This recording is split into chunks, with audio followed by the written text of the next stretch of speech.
I know this isn't going to be very easy, but I was just out there all alone in the world and I got so scared because all I could do was think about how I had no place in this world. And then out of nowhere I realized I did have a place in this world, and that was with you. So I came and I flew and I took a taxi and I just had to come see you, and thank God! Oh, you aren't. This is the house. Does Daniel Harding live here? I'm looking for Daniel Harding. You're looking for Daniel Harding. Yeah, he lives here. I thought. Oh, no, he doesn't, does he? Oh, this is so embarrassing. Oh, what's this lady doing here? It's just, I was so sure. He was always supposed to be here. Always. Do you know him? He's a big guy, big tall guy. Played basketball, all-Eastern Maine center. Big strong guy. Do you know him? Whoa. He played hockey too. Ugh. Don't even answer that. As if everybody in a small town knows everybody else. I don't live here anymore, but I hated it when people assumed that I knew everybody just because almost was a small town. You know, people in big cities know each other any better than they do in small towns. I mean, you know who you know, and you don't know who you don't know, just like anywhere else. I was so sorry to bother you. I was so sure. When his parents died at the house, I heard. He lived here and stayed here. But I didn't stay. I just went away. Most people do. Yeah, and, well, I guess you did too. I guess I lost track. You know, you gotta hold on to people or you lose them. I just wish there was somewhere I could keep him for when I need to see him. Oh, there he is. Perfect. Wait, it's cold. I almost forgot. Yeah. I can't believe I took a taxi here from Bangor just to see him. That's really far. Yeah. That's 163 miles. Yeah. Gosh, this place is a lot farther away from things than I remember. Well, why did you do that? Well, I can only fly as close as Bangor, and I just had to come see you as fast as I could. But why? Well, I need to answer a question he asked me. Oh.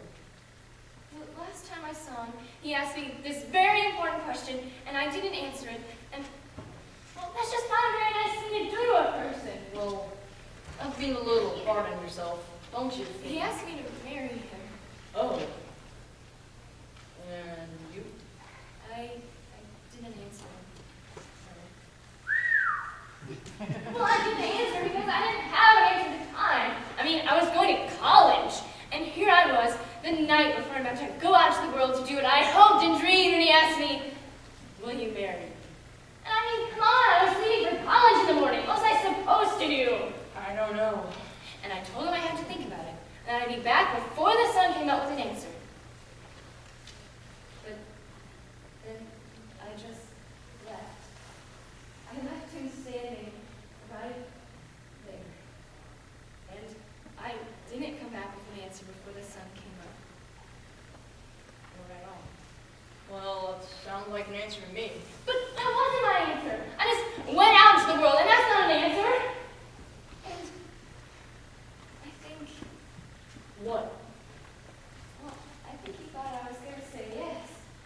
Well, a guy's probably not going to ask a girl that question unless he thinks she's going to say yes.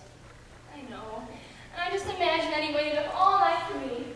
And I know now that you don't do something like not answer a question like the one he asked me. You don't do that to somebody. Especially somebody that you love. You loved him?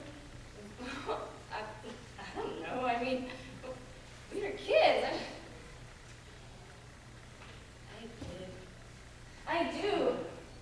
I feel like I dashed his hopes and come on.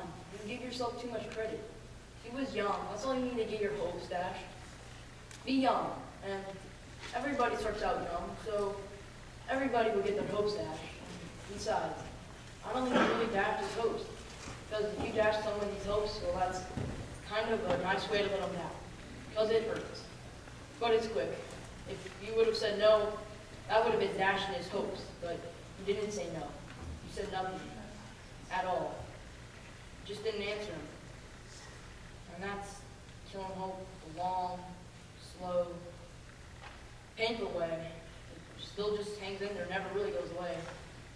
And that's kind of like giving somebody a little air to breathe every day till they die. Yeah. Well, thank you. For what? I don't know. Well, goodbye, Hope. Goodbye. I'm so sorry, Bob. I was out there all alone in the world, and I realized what I'd done to him, to Danny. And yeah, with him was my place in the world. And wait, did you just call me Hope? How do you know my name? Oh, Danny! Oh, Danny! I didn't recognize you. Oh, Danny! Oh, Danny. You're so small. Yeah, I lost a lot of hope. That'll do, no, Ronnie. Oh, Danny, I'm so sorry. I never... Shh, it's okay. Because you know what? You're early. What?